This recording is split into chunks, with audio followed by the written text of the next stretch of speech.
When ancient man went traveling through the great culture area of the Mediterranean, Aegean Sea, he was also a tourist, seeking points of interest. And as a result of the common attitude of the time, 7 great examples of early ingenuity and handicraft came to be recognized as the wonders of the ancient world. These wonders all come under the general collective concept of art architecture. They were monuments, structures erected by skilled craftsmen for various memorial purposes, and in the passing of time sanctified by the common applause of mankind. Of these ancient monuments, only one survives to the present time. And even in the earlier days, you had to have traveled at a rather strategic period in order to see all of them. For the great figure of the sun god at the entrance to the harbor of Rhodes, the Colossus, only stood for 56 years.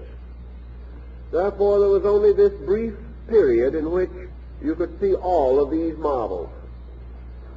But the ruins and remains of them were visible for long periods of time, so that even these ruins came to be regarded as worthy of special travel and perhaps even hazardous adventure in order to see them. Actually, it would appear that these 7 wonders were utterly unrelated. They were built at different times by different peoples for different purposes. Yet as we classify them and arrange them, it appears also that a pattern is traceable. And from the old opinion record comes the conviction that accidentally or intentionally the 7 wonders formed a kind of miniature solar system, that these monuments actually did not overlap in their meanings and purposes, and though built by entirely different groups, they formed a complementary arrangement, actually sacred to the 7 planets recognized by the ancients. Now, it is quite possible that within the structure of a people, a rather closely knit cultural group, as we know at that time, that these monuments were archetypal symbols. They represented one of the earliest expressions of man's instinct to externalize concepts and ideas within himself. There have been waves and levels of this process of externalization, and we're going to try to follow the various levels by comparing one group of productions with another. If we may assume, therefore, that as archetypal dreams arise within man, and these dreams take on symbolic forms, that the great accumulation of structures known as the 7 wonders actually represents a 7-fold symbolic dream coming forth out of man at an early age of his culture and having a real and deep meaning that survives in the life of modern man. Even today, under certain psychic intensities, the individual will have archetypal and architectural dreams. He will see temples and palaces and monuments and towers even as symbolic of his own psychic nature.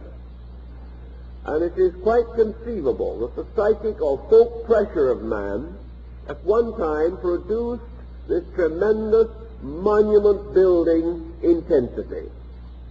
It is diffused throughout the world. There is no part of the earth in which men have not raised monuments to various abstract ideas.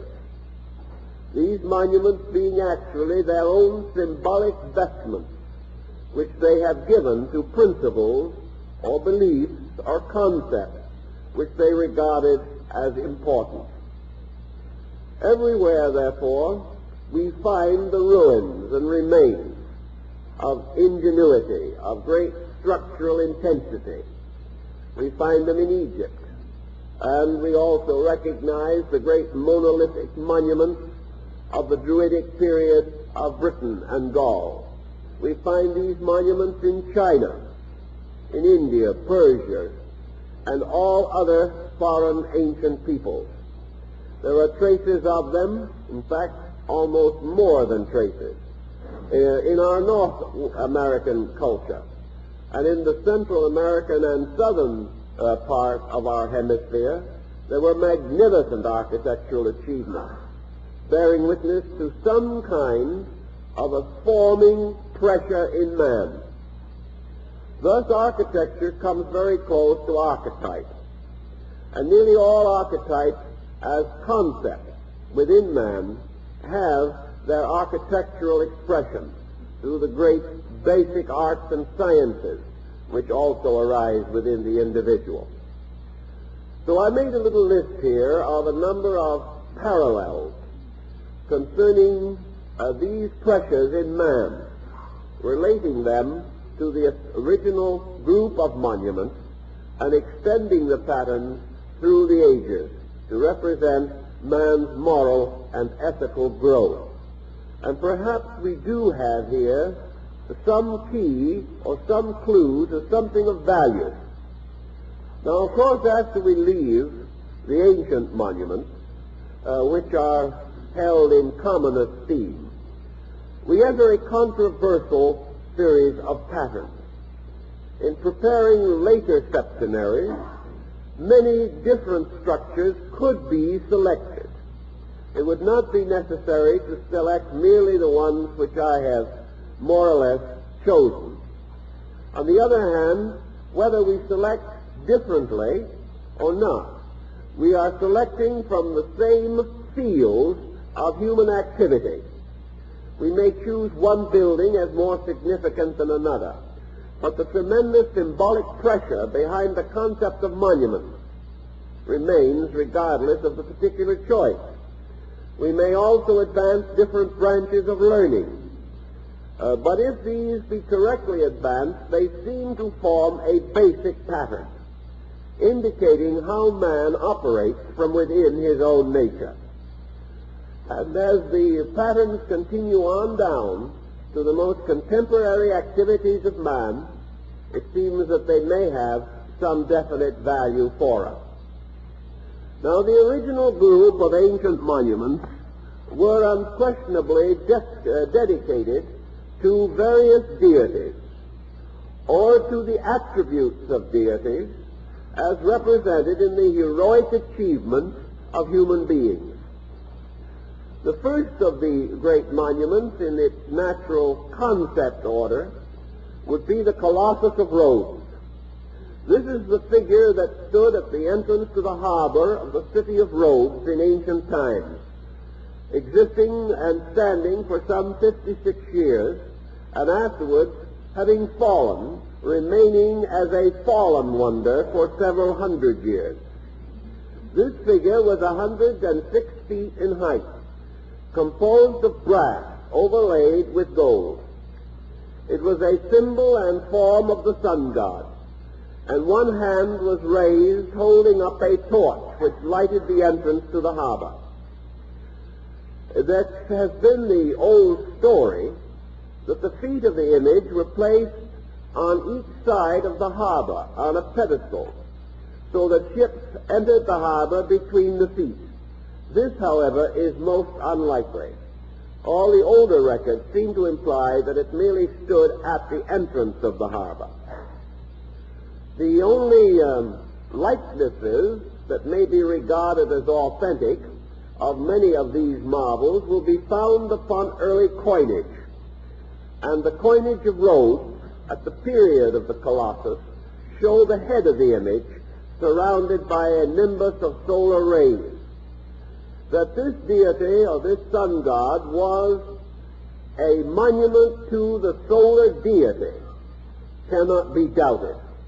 Therefore, we start our series or sequence of images and monuments sacred to the planet. There could be no doubt about the first of these. Later, the great confederation of communities and cities that worship the deity Diana resolved to unite together and form a common center of worship. Ephesus was selected for the site of this great temple, and the several states united to construct the second of the great wonders, namely the Temple of Diana at Ephesus. This is regarded as one of the most beautiful monuments ever created on a religious level. It not only represented the adoration of Diana, the goddess of the moon, it represented an early effort at adoration through union, through the coming together of different peoples and the creation of a sanctified ground in which many persons of different political groups could unite in the worship of their deity. This building was destroyed by vandalism, and it is said that it was brought to ruin by a madman who conceived that if he burned this temple, he could never be forgotten by history. His villainy would make him immortal. It has done so, because he has been remembered, but always with a certain bitterness, because he destroyed so noble and beautiful a structure for no valid or important reason. The third monument that we should mention was created by the artist Phidias. After his exile from Athens, he went to Olympia, and here he created his great figure of the Olympian Zeus, the largest and most impressive of the religious figures of ancient Greek worship. This Zeus was a seated figure within a great temple and carried in one hand a scepter and in the other hand a globe surmounted by the figure of Minerva or Athena. The figure was composed of some unknown substance, perhaps metal, perhaps stone, but it was overlaid over the robes with pounded gold, and the face and hands and exposed parts were made of ivory. It was a magnificent achievement in the art world, and by the name of it and by the very circumstances, it is obvious that it was intended to represent Jupiter, one of the great family of planets, one of the great gods. And it is interesting that in these seven wonders, there are no two dedicated to the same deity or to the same concept. Therefore, the evidence that some pattern, organization, or order was beneath the grand conception. How such a pattern could have come into existence might seem strange to us. But in those days, the creation of monuments was restricted to a group. There was a group called the Dionysian Artificers. They were the initiate priest artisans of the temple of architecture. They were set aside by obligations and oaths. They were bound to secret knowledge and lore. And regardless of who employed them, it seems that the idea for the seven wonders must have originated among such a group. And as this group extended its influence throughout all the areas where these monuments stand, it is quite possible that they were the organizing power which brought these monuments together into a pattern.